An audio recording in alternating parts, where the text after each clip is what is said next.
In 1876, Sitting Bull, his eagle-feathered headdress swaying as he stood before a sacred Sundance pole, envisioned U.S. soldiers falling like grasshoppers into his camp.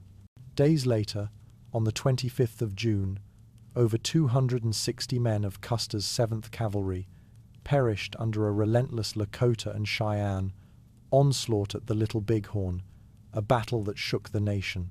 As historian D. Brown writes in Bury My Heart at Wounded Knee, it was a fleeting triumph for the Plains tribes. How did this native victory redefine the struggle for the American West? The American West of the 19th century was a crucible of conflict, where the ambitions of white settlers collided with the enduring traditions of native tribes. This vast frontier, stretching across plains and mountains, saw the U.S. government push westward, claiming lands held by indigenous peoples for centuries. By 1800, over 700,000 settlers had crossed the Mississippi River, hungry for land and opportunity. The Lakota, Cheyenne, and Crow, among others, faced mounting pressure as their hunting grounds shrank.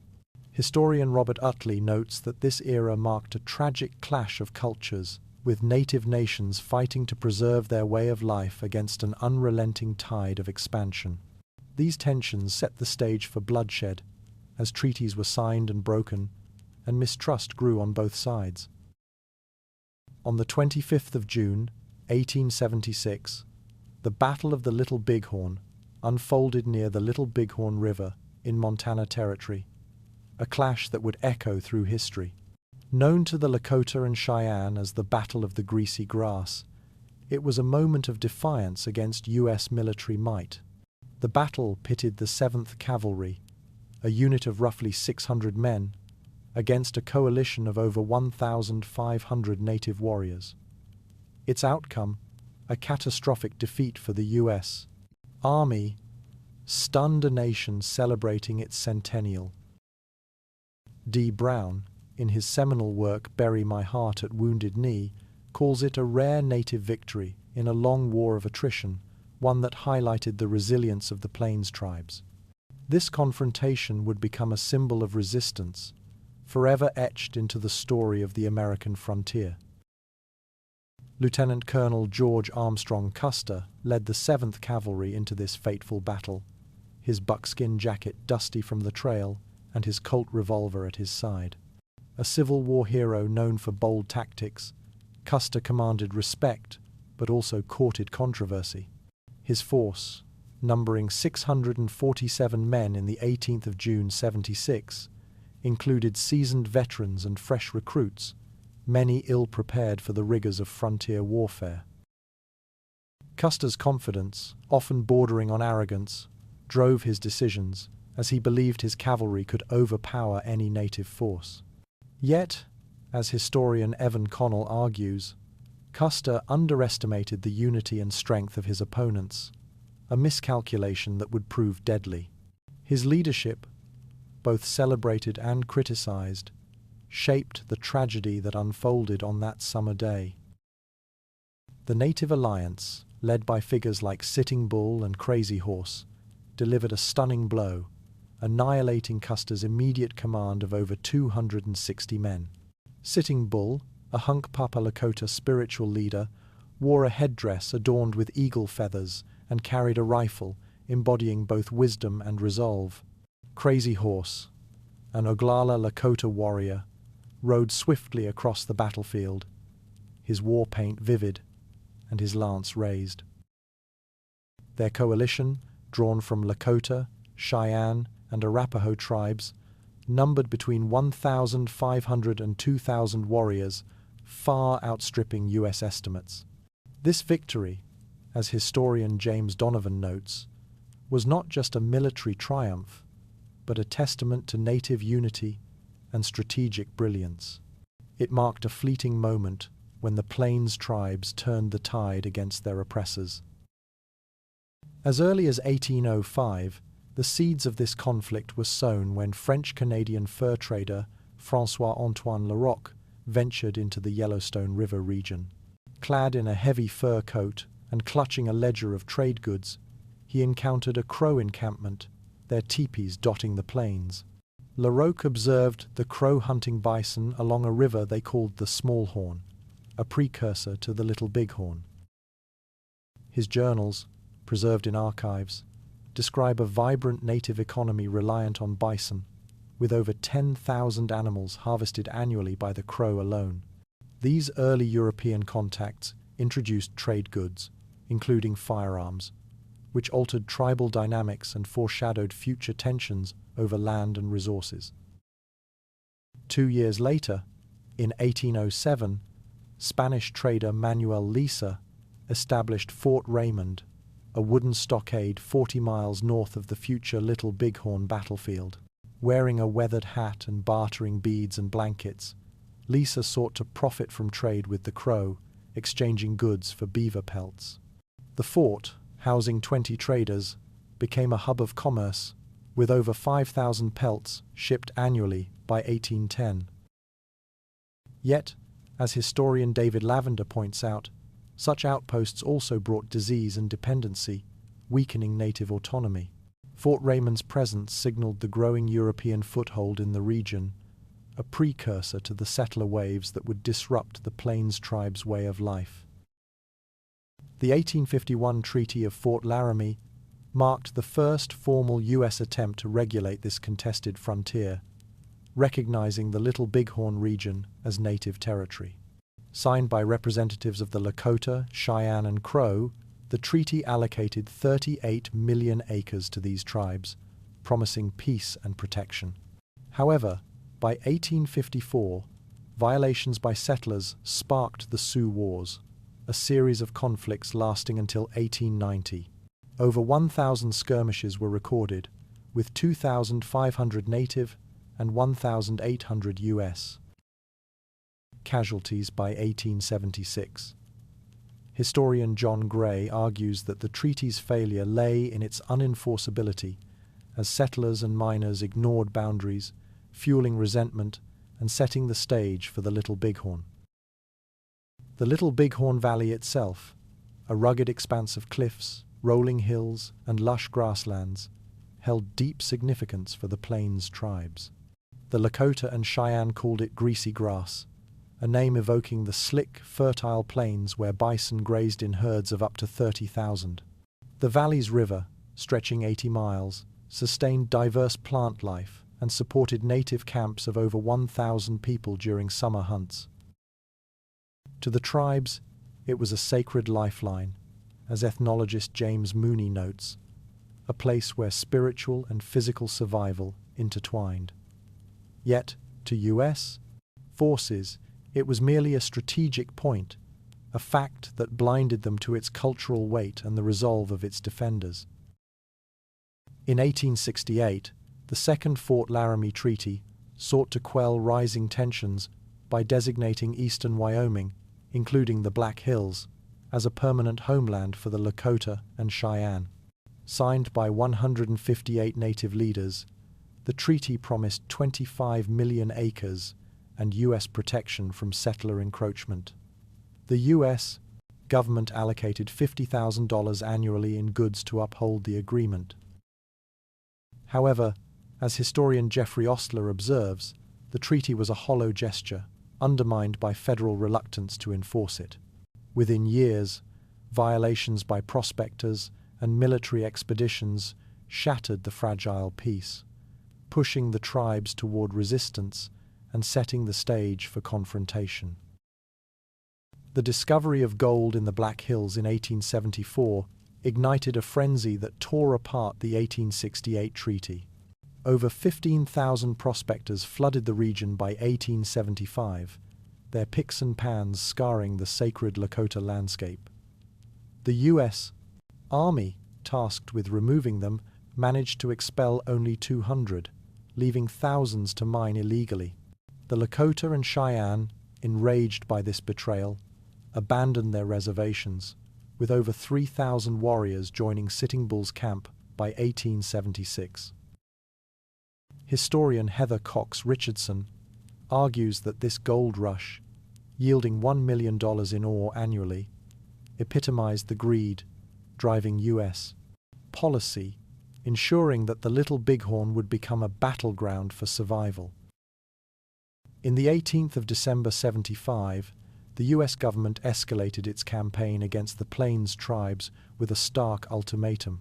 The Commissioner of Indian Affairs, seated at a polished desk with pen in hand, declared that all native groups must return to their designated reservations by the 31st of January 1876 or face military force.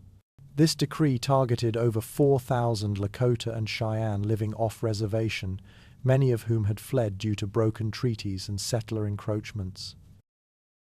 The ultimatum, issued to enforce compliance, affected an estimated 15,000 native individuals across the northern plains. Historian Robert Utley describes this as a deliberate provocation designed to justify military action when the tribes, as expected, refused to comply. The stage was set for a confrontation that would culminate in the Little Bighorn.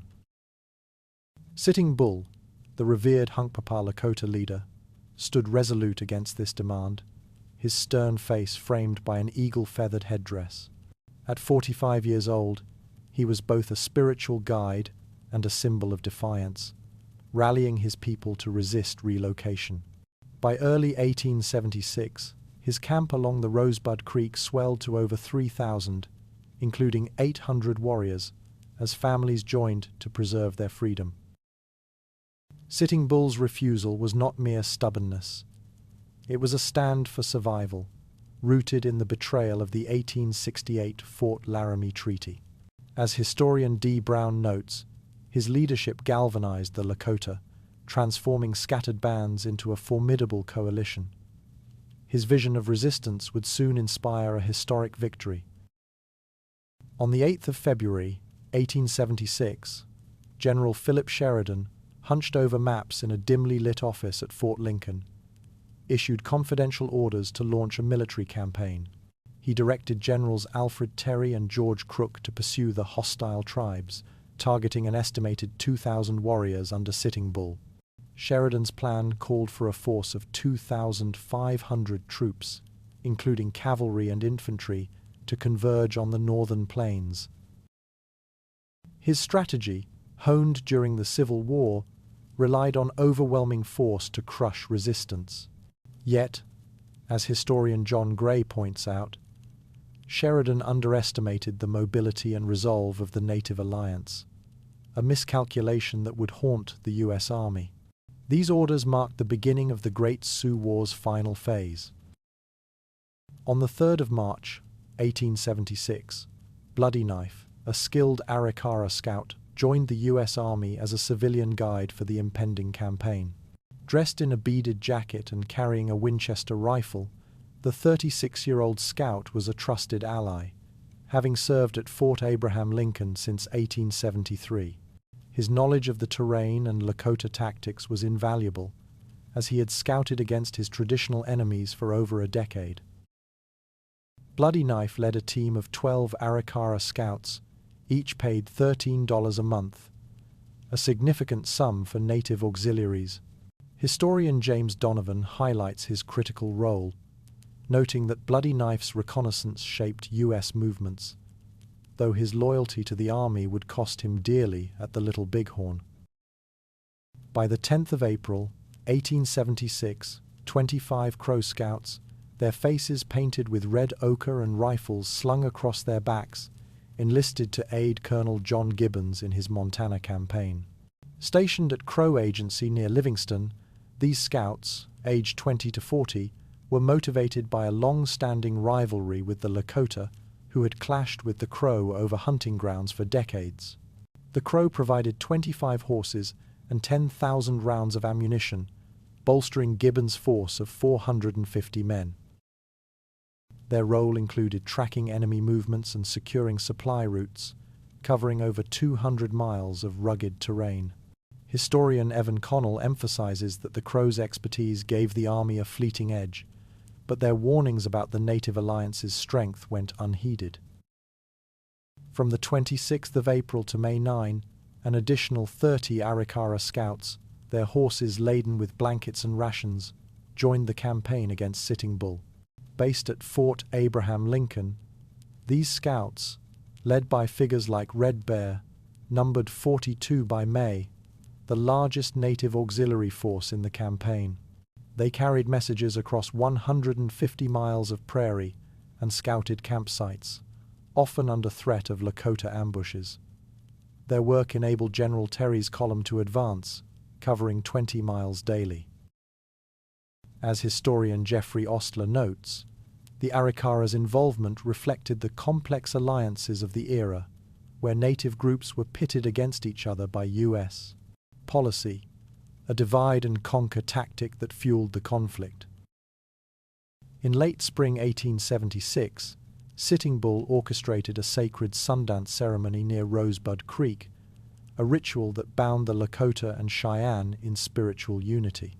Standing before a tall cottonwood pole, his chest pierced with wooden skewers as an offering, he led over 1,000 participants in days of fasting and prayer. The Sundance, held annually when buffalo herds returned, drew 4,000 Lakota and Cheyenne, including 1,200 warriors. This gathering, as ethnologist James Mooney describes, was not just religious, but a call to resist, reinforcing the tribe's resolve to protect their lands. The ceremony's intensity signaled a community preparing for war, united by faith and survival. During the Sundance, Sitting Bull experienced a chilling vision, seeing U.S. soldiers falling like grasshoppers into his camp. This prophecy, shared with 500 warriors gathered around a ceremonial fire, electrified the assembly, inspiring courage and defiance. The vision, recorded by Lakota oral historians, predicted a great victory, with over 200 enemy dead. Sitting Bull's words, as recounted by historian Joseph Marshall III, transformed fear into determination, rallying the tribes for the coming battle. His foresight, rooted in spiritual conviction, proved eerily accurate, shaping the outcome at the Little Bighorn. The U.S. Army responded with a three-pronged campaign to subdue the resistant tribes, launching in spring 1876. Colonel John Gibbons led 450 men from Fort Ellis, Montana, patrolling the Yellowstone River. General George Crook commanded 1,300 troops from Fort Fetterman, Wyoming, advancing toward the Powder River. General Alfred Terry, with Custer's 7th Cavalry, marched 700 men from Fort Abraham Lincoln, Dakota Territory, supported by 50 wagons carrying 200 tons of supplies. This force, totaling 2,500 soldiers, aimed to encircle an estimated 1,500 native warriors. Historian Heather Cox Richardson argues that the campaign's scale reflected U.S.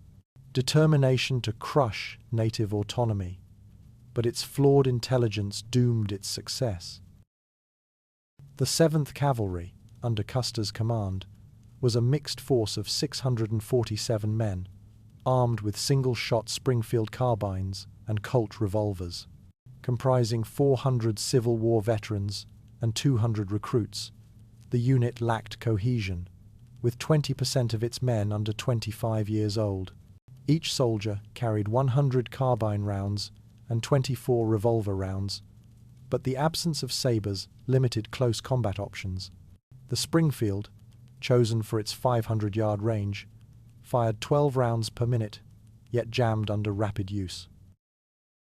As historian James Donovan notes, the cavalry's reliance on outdated tactics and equipment, despite 10 years of frontier fighting, left it vulnerable to the mobile, well-armed native warriors it would face. The Lakota and Cheyenne warriors who faced Custer's cavalry wielded a diverse arsenal, blending traditional weapons with modern firepower acquired through trade. Many carried repeating rifles, such as the Henry and Spencer, capable of firing 15 rounds per minute, a stark contrast to the U.S. Army's single-shot Springfields. Others used muzzle-loading muskets, supplied by U.S. agents under treaty terms, alongside war clubs, lances, and bows that could loose 10 arrows per minute with lethal precision. By 1876, Sitting Bull's camp had amassed over 500 firearms, including 200 repeaters, through exchanges of horses and buffalo hides. Historian Robert Utley notes that this armament, combined with the warriors' mobility on horseback, gave the Native alliance a tactical edge, challenging the army's assumptions of superiority. Their weaponry reflected a people adapting to survive against an encroaching foe. On the 16th of June, 1876, nearly 1,000 Lakota and Cheyenne warriors, their faces painted with red and black war paint, embarked on a grueling nighttime march to confront General George Crook's forces. Led by Crazy Horse, they traveled 30 miles under cover of darkness, their moccasins silent on the prairie. Their target was Crook's camp of 1,300 men, including 260 Crow and Shoshone allies, along Rosebud Creek. The warriors, armed with 400 rifles and 600 bows, aimed to disrupt the army's advance before it reached their villages. As historian D. Brown recounts, this bold, preemptive strike showcased the Native Alliance's strategic foresight, catching Crook unprepared and signaling their resolve to protect their homeland. The Battle of the Rosebud, fought on the 17th of June, was a fierce and chaotic clash that tested both sides. Crook's Crow and Shoshone allies, firing rifles from horseback, repelled initial Lakota and Cheyenne assaults, their war cries echoing across the valley. The battle raged for 6 hours, with 28 U.S. troops killed and 56 wounded, while Native losses numbered around 36 warriors. Crook, believing a larger village lay nearby, diverted his forces, only to find empty plains. Exhausted and low on supplies, with 200 wounded men, he retreated 40 miles to a safer camp. Historian Evan Connell argues that the Rosebud was a Native victory in spirit, as it delayed Crook's advance, weakening the army's three-pronged campaign and emboldening the tribes for the Little Bighorn. On the 24th of June, 1876, Custer's Crow scouts, perched on a rocky ridge overlooking the Little Bighorn Valley, spotted a vast Native encampment. Their sharp eyes counted over 8,000 people, including 2,000 warriors and a pony herd of 10,000 horses, stretching 2 miles along the river. Scouts like Half Yellowface, his face painted with ochre, warned Custer of the village's unprecedented size, urging caution. Their reports, based on 12 hours of observation, estimated the enemy force at 3 times the army's strength. Yet, as historian James Donovan notes, Custer dismissed these warnings, confident his 647 men could prevail. This misjudgment, rooted in hubris, set the stage for disaster. Custer's dismissal of the scouts' warnings stemmed from a flawed assessment of the village's defenses. Observing from a distance, he saw women tending fires and children playing, mistaking these daily routines for vulnerability. His binoculars, scanning the camp of 1,200 tipis, missed the warriors preparing for battle, many hidden among the trees. U.S. intelligence, based on 1875 reports, estimated only 800 warriors in the region, a figure off by 150%. Historian Heather Cox Richardson points out that Custer's belief in a lightly defended village ignored the seasonal gathering of tribes for buffalo hunts, a critical oversight that blinded him to the true scale of opposition. The situation worsened when Custer's campfires, glowing brightly at dawn on the 24th of June, betrayed his position to Lakota and Cheyenne scouts. The smoke, rising from 50 fires used to cook rations for 647 men, was visible 10 miles away, alerting the native village. Realizing his plan for a surprise attack was compromised, Custer ordered an immediate advance, covering 15 miles in 6 hours.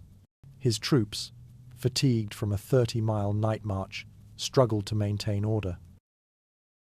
As historian John Gray observes, this blunder forced Custer into a rushed assault, sacrificing the element of surprise and exposing his men to a prepared enemy. Within the native encampment on the 24th of June, a solemn ritual unfolded as young Lakota warriors prepared for battle. During the Sundance, over 100 men, their chests pierced with skewers as a sacred vow, swore to defend their families to the death. These warriors, aged 18 to 30, painted their bodies with red and yellow symbols, each carrying a rifle or bow. Their pledge, witnessed by 2,000 camp members, reflected a desperate resolve to protect 4,000 non-combatants. Ethnologist James Mooney describes this moment as a powerful affirmation of courage, binding the community in the face of existential threat, a prelude to their fierce resistance. Custer, determined to seize the initiative, divided his 7th Cavalry into 3 battalions on the 24th of June. He led 210 men himself, while Major Marcus Reno commanded 140 and Captain Frederick Benteen took 125. A 4th unit of 130 guarded the supply train, carrying 15,000 rounds of ammunition.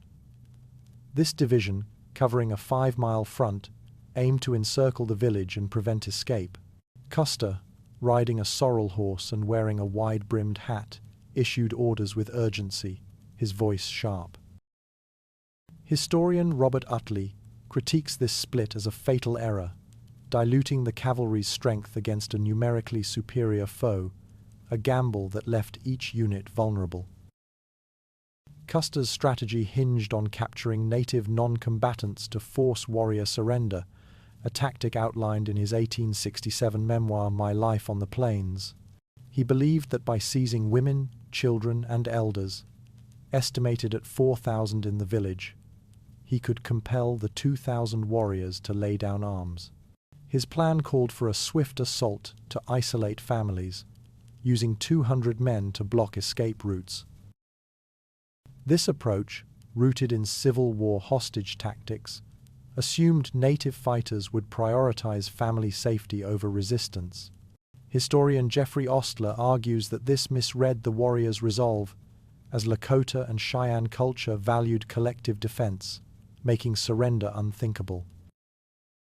Major Marcus Reno, his spurs clinking as he rode, led the first assault across the Little Bighorn River at noon on the 25th of June. Commanding 140 men, Reno's battalion charged toward the village's southern end, their Springfield carbines loaded. They met immediate resistance from 500 Lakota and Cheyenne warriors who emerged from the trees with rifles and bows. Within 20 minutes, 40 of Reno's men were killed or wounded, a 28% casualty rate. Overwhelmed, Reno ordered a retreat to a riverbank, his men scrambling through dust and gunfire. As historian Evan Connell notes, Reno's failure to press the attack exposed the cavalry's disarray, setting a grim tone for the battle's unfolding tragedy. Major Marcus Reno's battalion, pinned along the Little Bighorn River's tree-lined bank, formed a skirmish line to fend off relentless Lakota and Cheyenne attacks. By noon on the 25th of June, 1876, his 140 men faced 500 warriors, their rifles and bows cutting through the cavalry's ranks. Within 30 minutes, 40 soldiers lay dead or wounded, a staggering 28% loss. Reno, his face grim under a dusty hat, ordered a retreat to higher ground, later called Reno Hill, 2 miles away. His men scrambled through sagebrush, pursued by warriors firing from horseback.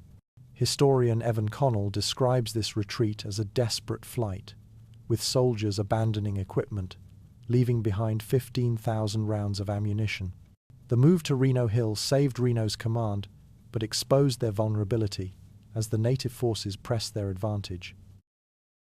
Captain Frederick Benteen, leading 125 men 5 miles south, received Custer's urgent message for reinforcements, delivered by bugler John Martin on a sweating horse. The note, scrawled on a scrap of paper, read, "Come on. Big village. Be quick. Bring packs." Benteen, his grey coat stained with sweat, heard volleys of gunfire echoing from Custer's position. Yet, he chose to join Reno on Reno Hill, where 350 survivors were digging shallow trenches. His decision, prioritizing Reno's battered force over Custer's unknown fate, saved hundreds but left Custer isolated. Historian Robert Utley calls this a pragmatic but controversial choice, as Benteen's 125 fresh troops could have altered the battle's course. The delay, lasting over an hour, sealed the 7th Cavalry's division. Custer, leading 210 men along the river's eastern bank, attempted to cross the Little Bighorn to strike the village's northern end. His sorrel horse galloped through tall grass as he waved his hat, urging his men forward. They faced immediate resistance from 700 Lakota and Cheyenne warriors, who fired from ravines and hills. Outnumbered 3-1, Custer's battalion retreated to a grassy ridge, now known as Last Stand Hill, 3 miles from Reno's position. The move covered 1,500 yards in 20 minutes, with 30 men lost to sniper fire. Historian James Donovan notes that Custer's attempt to cross the river ignored scout warnings of 2,000 warriors, a fatal misstep driven by his belief in a quick victory. Crazy Horse, his face painted with lightning streaks, led a devastating charge against Custer's position. Riding a swift pinto, the 35-year-old Oglala Lakota warrior rallied 500 fighters, their war cries piercing the dust-filled air. On the 25th of June, within 40 minutes, they enveloped Custer's men, using the hill's slopes for cover. The attack, combining 300 repeating rifles and 1,000 arrows, overwhelmed the cavalry's 210 Springfields, which jammed under rapid fire. Lakota oral accounts, recorded by historian Joseph Marshall III, describe Crazy Horse's tactic as a swirling assault, exploiting the cavalry's lack of fortifications. This blitz, executed with precision, shattered Custer's command in under an hour. Custer's men, now scattered across Last Stand Hill, fought with desperate courage, but in chaos. The 210 soldiers, reduced to 180 within minutes, formed small clusters, firing 5,000 rounds in a futile stand. Without entrenchments, they were exposed to volleys from 1,500 yards away. Bodies of men and 70 horses littered the 10-acre hilltop, with 60% of the dead found within a 100-yard radius. Historian Heather Cox Richardson argues that the lack of a cohesive defense, compounded by Custer's fragmented command, turned the battle into a rout. The soldiers' bravery, though undeniable, could not overcome the Native Alliance's numerical and tactical superiority. Archaeological evidence, including 4,000 spent cartridge cases unearthed in the 1980s, reveals the intensity of Custer's final stand. The cartridges, 60% from native repeaters, indicate 20,000 rounds fired across the battlefield. Patterns show Custer's men attempted 3 defensive lines, each collapsing under pressure. Excavations also uncovered 200 broken weapons, suggesting close-quarters combat. Historian Richard Fox, in his analysis of the site, concludes that the cavalry's maneuvers were reactive, not strategic, as warriors attacked from multiple angles. These findings debunk myths of a heroic last stand, painting a picture of a frantic, disorganized retreat, overwhelmed by a coordinated assault. Over 260 soldiers, including Custer, perished, their bodies strewn across Last Stand Hill. Custer, aged 36, was found atop the ridge, his buckskin jacket bloodied, with fatal gunshot wounds to the chest and temple. Of his 210 men, none survived, with 90% killed within 200 yards of the hill's crest. The dead included 13 officers, among them Custer's brother Tom, aged 31. Native accounts report 50 warriors killed, a 2.5% loss compared to the cavalry's 100%. Historian D. Brown notes that the scale of the defeat shocked the U.S., as no army unit had suffered such a total loss since the Civil War. Custer's fall became a grim symbol of overconfidence. Native testimonies, passed down through Lakota and Cheyenne oral traditions, describe a frenzied battle where warriors like Crazy Horse dominated. Over 100 accounts, collected by ethnologist Edward Curtis in the 1900s, detail 1,500 warriors converging on Custer's position, using ravines to mask their movements. They fired 10,000 rounds and loosed 5,000 arrows, creating a storm of projectiles. Warriors recalled the cavalry's panic, with soldiers shooting wildly, hitting 20 horses by mistake. Curtis's work emphasizes the native perspective, highlighting their strategic use of terrain and numbers, a mastery that turned the hill into a killing ground. The forces of Reno and Benteen, entrenched on Reno Hill, endured relentless attacks for 36 hours. Their 350 men, armed with 30,000 rounds, repelled 800 warriors, losing 53 dead and 60 wounded, a 32% casualty rate. They dug 200 yards of trenches, using dead mules as barricades. On the 26th of June, warriors set fire to the grass, creating smoke screens for attacks. The siege ended on the 27th of June, when General Alfred Terry's 400-man column arrived, forcing the native retreat. Historian John Gray argues that Reno and Benteen's survival owed to their defensive position, contrasting sharply with Custer's exposed stand, a lesson in the value of fortification. The Lakota and Cheyenne, despite their victory, faced dwindling resources, with only 10 days' worth of food for 8,000 people. By the 27th of June, they dismantled 1,200 teepee and dispersed, moving 50 miles to avoid retaliation. Over 3,000 horses carried families, while 500 warriors guarded the retreat. The victory cost them 50 fighters and 20 civilians, a heavy toll for a nomadic people. Historian Jeffrey Ostler notes that the triumph was bittersweet, as the tribes knew the U.S. Army would respond with overwhelming force. Their dispersal marked the end of the largest native encampment ever assembled, a fleeting moment of unity before the inevitable counteroffensive. On the 27th of June, 1876, General Alfred Terry's column of 400 soldiers arrived at the Little Bighorn battlefield, greeted by a harrowing scene of devastation. His men, weary from a 50-mile march, found over 260 bodies of the 7th Cavalry scattered across the hills, many mutilated in the battle's brutal aftermath. Terry ordered hasty burials in shallow graves, with 200 soldiers interred in just 2 days, using bayonets to dig in the hard soil. Over 70 dead horses were left to rot, their stench filling the valley. The bodies, stripped of uniforms and weapons, bore signs of fierce combat, with 80% showing multiple wounds.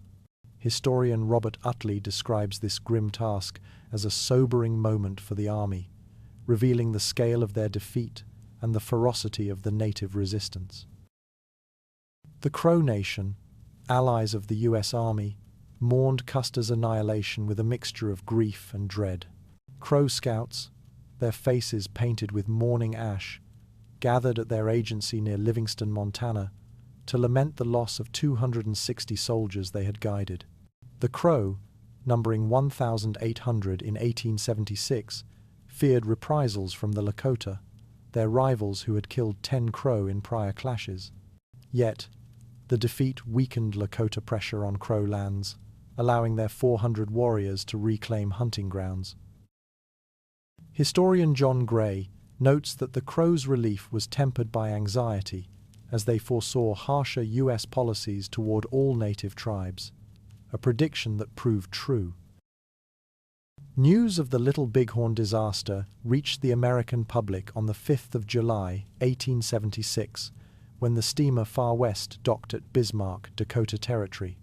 Carrying 50 wounded soldiers and reporter Mark Kellogg's final dispatch, the ship relayed the loss of 268 men, including 14 officers. Within 48 hours, telegraph lines carried the story to 20 major cities, shocking a nation celebrating its centennial. Over 1,000 newspaper articles were published by the 10th of July, with 70% calling for retribution. D. Brown, in his seminal work, labels this moment a national awakening to the Plains tribe's strength, though it fueled calls for vengeance that would devastate native communities. Elizabeth Custer, clad in widow's black, emerged as a fierce defender of her husband's legacy after his death at 36. From her home in New York, she wrote 3 books between 1885 and 1890, selling 50,000 copies, portraying George as a tragic hero felled by fate. Her lectures, attended by 10,000 people over a decade, shaped public memory, downplaying his tactical errors. She corresponded with 200 veterans, collecting accounts to bolster his image. Historian Evan Connell critiques her efforts as selective, noting that Elizabeth ignored evidence of Custer's overconfidence, such as his rejection of 200 additional troops. Her work, though influential, obscured the native perspective of the battle. The U.S. Army's investigation into the Little Bighorn, launched in the 18th of July 76, faltered under political pressures. Conducted at Fort Lincoln, it heard from 30 survivors, including Reno and Benteen, but focused on protecting their reputations. Over 500 pages of testimony failed to clarify Custer's decisions, as no officer from his battalion survived. The inquiry, costing $10,000, concluded with no formal blame, though 60% of officers privately faulted Custer's haste. Historian James Donovan argues that the investigation's evasiveness reflected the Army's reluctance to admit systemic flaws, such as underestimating the Native Alliance's 2,000 warriors, a failure that prolonged the Sioux War. The Lakota and Cheyenne's victory at the Little Bighorn, though stunning, proved fleeting. By 1877, relentless U.S. campaigns forced their surrender. Crazy Horse, leading 800 followers, yielded at Fort Robinson, Nebraska, in May, after losing 200 warriors in skirmishes. Sitting Bull, with 2,000 Lakota, fled to Canada, but returned in 1881, facing starvation with only 500 buffalo left. The Army deployed 5,000 troops in 1877, capturing 4,000 native horses to cripple mobility. Historian Heather Cox Richardson calls this a calculated starvation policy, as the U.S. destroyed 90% of the Plains buffalo by 1880, breaking the tribe's resistance and confining them to reservations. The Wounded Knee Massacre on the 29th of December, 1890, marked a tragic epilogue to the Plains Wars. At Wounded Knee Creek, South Dakota, 350 U.S. soldiers opened fire on a Lakota camp of 300, killing 200, including 100 women and children. The attack, triggered by fears of the ghost dance movement, used 4 Hotchkiss guns, firing 50 rounds per minute. Over 1,000 Lakota fled, with 400 dying of exposure. Historian Jeffrey Ostler labels this a deliberate act of suppression, aimed at crushing native spiritual revival. The massacre, costing 25 U.S. lives, ended organized resistance, leaving a scar on Lakota history.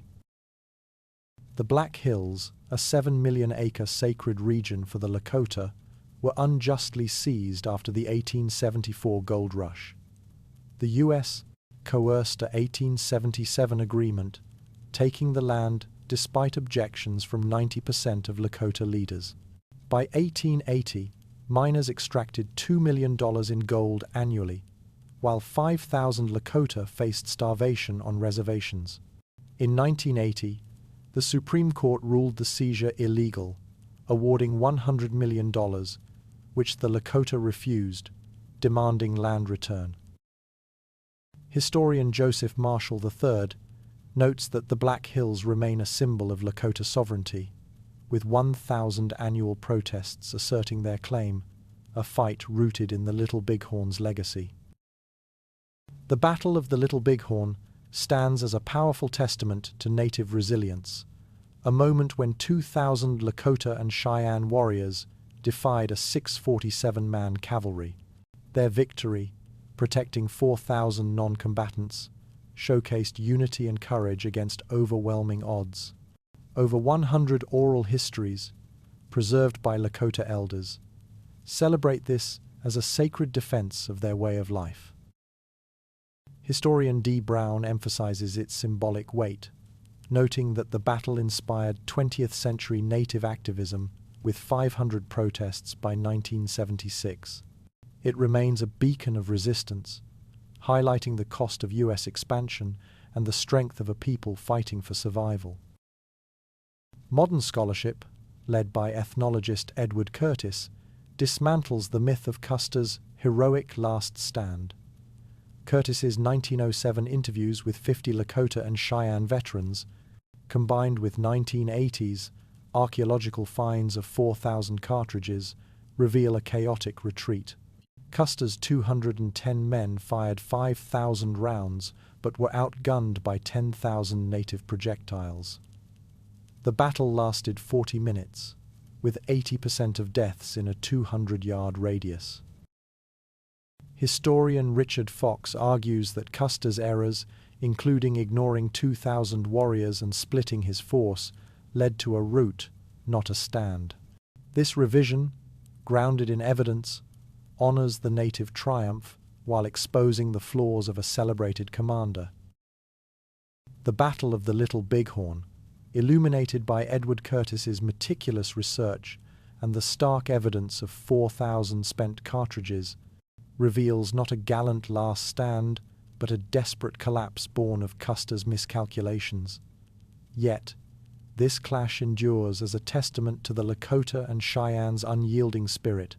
Their victory, forged by 2,000 warriors defending 4,000 kin, stands as a fleeting triumph against the tide of U.S. expansion. The battle's legacy, from the broken promises of the Black Hills to the tragedy of Wounded Knee, underscores the profound cost of conquest. It honors the resilience of the Plains tribes, whose fight for their way of life echoes through history, a poignant reminder of their enduring strength and the injustices they faced.